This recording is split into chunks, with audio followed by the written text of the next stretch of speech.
We do appreciate everybody coming out tonight for this special presentation. If you don't know who I am, I'm Mike Edwards, and I'm the director of the Fawn Lake Veterans Group. And I'll be your initial host, and then you'll hear a presentation from the Tuskegee Airmen, Eastern chapter of the Tuskegee Airmen. I'm going to start off with just a short introduction, and I plagiarized this from Randy Law, who is the curator for the Southern Museum of Flight down in Alabama. The Tuskegee Airmen were a groundbreaking group of African-American pilots, navigators, bombardiers, and support personnel who served in the U.S. Army Air Forces during World War II, as my own dad did.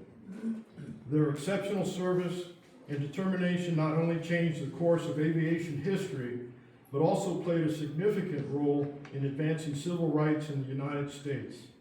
Rooted in Alabama, their story is one of perseverance, excellence, and breaking racial barriers in the military. Here's my quote. We started a new tradition in the Veterans Group at Vespers to have a quote at the beginning of our sessions. Excellence will overcome obstacles. Excellence was our mantra. That's by Roscoe Brown, Tuskegee Airmen. Now, our own Colonel Lou Wallace will introduce our distinguished speakers.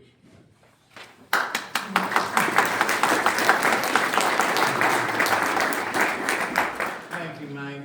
And Fawn Lake, thank you for coming to this historic event.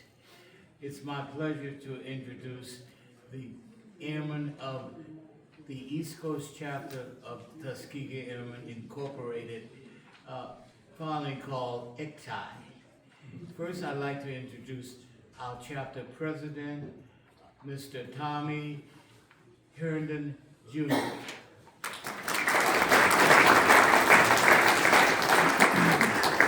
Next, I would like to introduce our executive director, Mr. Gabriel Christian Esquire.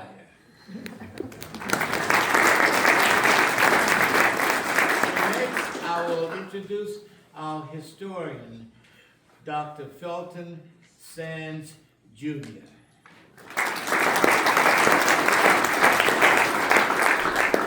Other airmen who are with us tonight include Ms. Deborah Keith, our business officer,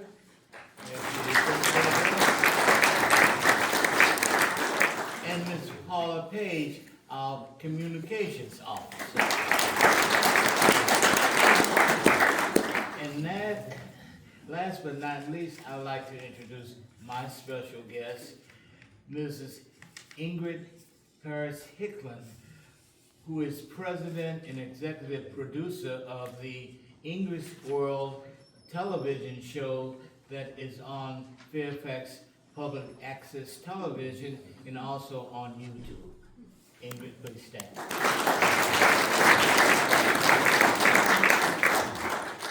Thank you so much, and now we will start the presentation.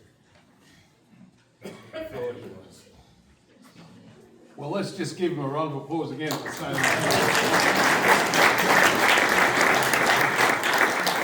Ladies and gentlemen, my name is Gabriel Christian, and I just want to say, so I can go home this evening, he forgot to mention my wife's a member of the Airmen, but she's behind the camera, Mrs. Joan Christian.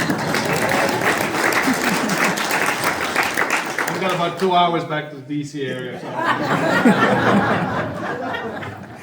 But it's a high honor and privilege, and I just want to take this moment to thank all of you for the service that you've rendered our great republic.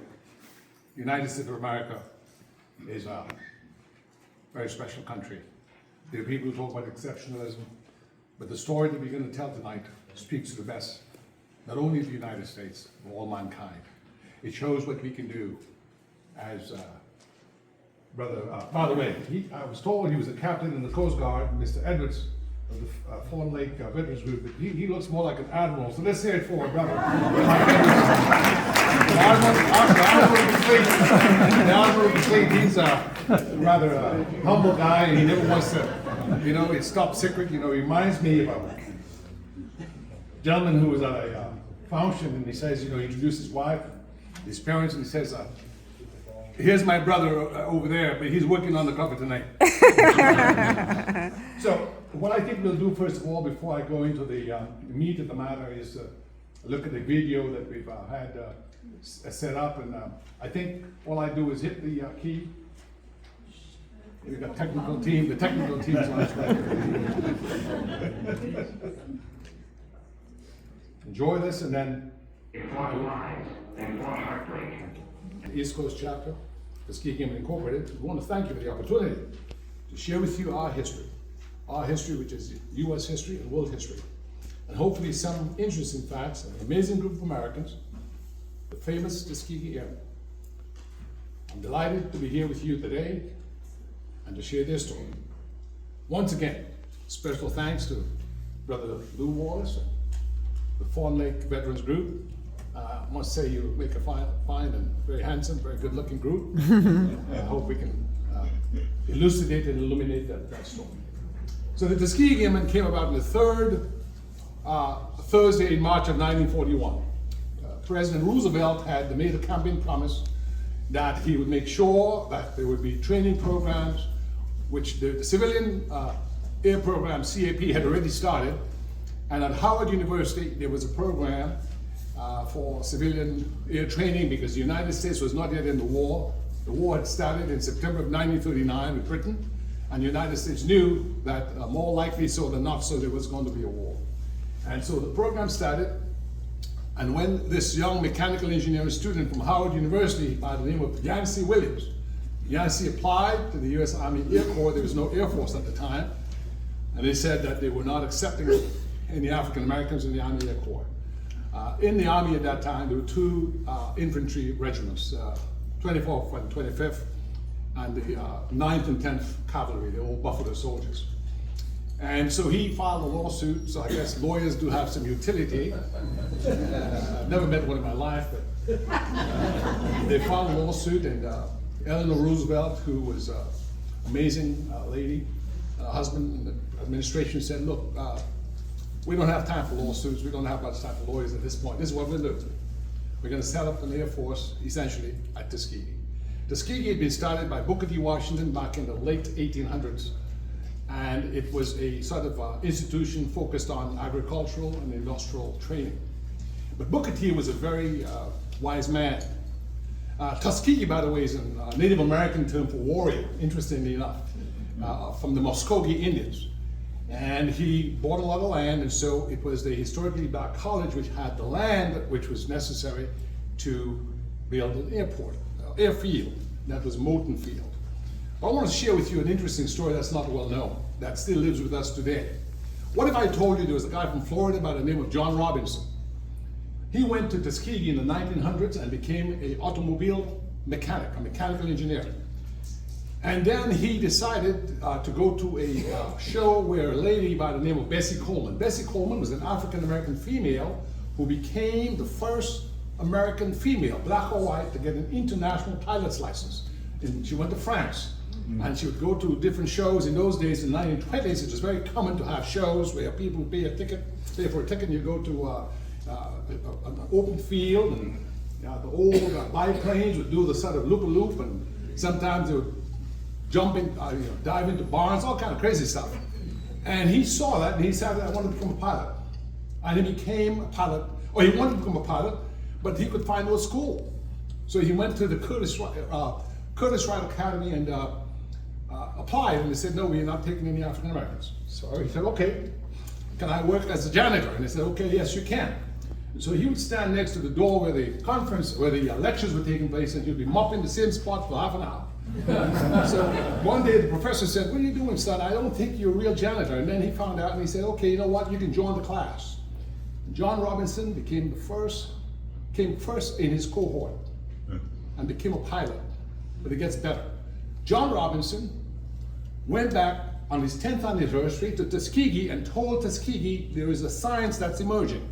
It's called aviation science. It's the future, and you should get ready for it. So another reason that Tuskegee was chosen was because of John Robinson having placed the idea in the head of the administration. And then what happens to John Robinson? He starts the first African-American airfield in Illinois. in 1931. And then Ethiopia is invaded by Italy in 1935. And he reads about it in Time magazine. And he takes a boat with 3 mechanics from Florida and Georgia and Alabama, and he goes to Ethiopia, and Emperor Haile Selassie. How many people here have heard of Emperor Haile Selassie? How many people here have heard of John F. Kennedy? Okay. Haile Selassie was the last person to visit the White House before November 22nd, 1963. Haile Selassie was the last head of state to ride around DC in that famous Lincoln Continental limousine that you, unfortunately, or we all sadly know about. And Haile Selassie was the last head of state to be taken around DC in a parade. After November 22nd, all of that was, let's say, put on the shelf. And if you visit now, as a head of state, you have to go to the White House. All the ceremonies take place within the confines of the White House compound. And why is Haile Selassie important? He was building an air force. He had built a plane in 1935. The plane was just returned last year by the Italians. His plane was the first plane built in a developing country outside, in a non-European country outside Japan, Ethiopia, in 1935. And he made John Robinson the commander of the Ethiopian Air Force, a young man from Tuskegee. Today, the Ethiopian Airlines is the largest in Africa and the 4th largest in the world. So let's give it for the Tuskegee Airmen, ladies and gentlemen. The badge I have here is from the Ethiopian Veterans Association in honor of John Robinson. They've got a big statue of him in Ethiopia. And at the Ethiopian Aviation University, the only one of its kind in Africa and the Middle East, there's a big statue of him as well. So Ethiopian Airlines was started by Trans World Airlines, which is unfortunately no longer with us, but Trans World Airlines is still with us in way of Ethiopian Airlines. And they honor all the American pilots and other personnel who came through that country. So here we have the Tuskegee Airmen. Over here is General, he became the first African-American Air Force General, Benjamin O. Davis. Benjamin O. Davis is an amazing figure. He was the commander of the Tuskegee Airmen. He was the squadron leader of the 99th Pursuit Squadron. But what's fascinating is his father was a Buffalo soldier. And he became the first Air Force general after the war, but his father was the first U.S. Army general, period, during World War II. And he went to West Point, so when they needed someone, they chose him. He graduated from West Point. I think he was the 3rd African-American in history that attended the U.S. Army Academy, Military Academy at West Point, and he graduated before the war. And he was, I will jump ahead and say that I'm going to ask a question. Anybody here ever heard of Tom Cruise? Okay, Tom Cruise. Well, he was not the original Top Gun. Does anybody tell me what unit won the first Top Gun competition in U.S. history? Tuskegee. Tuskegee Airmen. The Tuskegee Airmen were still segregated. Let's hear it for the Tuskegee Airmen. And I had the opportunity. One of the original 4 Top Gun fighter pilots is alive. It's Colonel James Harvey. I met Lieutenant Colonel Harry Stewart in 2019 at the Orlando conference. And when he came aboard the Delta Airlines, everybody stood up and gave him a round of applause. He shot down 3 German fighter aircraft in 10 minutes. Harry Stewart, and he became an engineer. But he was one of the 2 surviving up till last year. He died last year. But what happened is they came into Nellis Air Force Base. Tommy, was it Nellis Air Force Base, sir? Yes, sir. They came in and they won the competition. And this is a record. And of course, the year before, the armed forces had been desegregated by executive order 1981, signed upon by Harry S. Truman on July 26, 1948. I've jumped ahead because I want to show you that because of the milestones, the civilian air program, starting off in 1941, the involvement of Eleanor Roosevelt. Why Eleanor Roosevelt? Well, they were trained and ready to go, and they were not being given any assignments. So Eleanor Roosevelt flew down with the Secret Service, and she says, I'm being told that you guys are ready to go. I want to know if you can really fly. And she asked to be taken up by Chief Anderson, who's the chief civilian instructor. He's another sort of John Robinson story.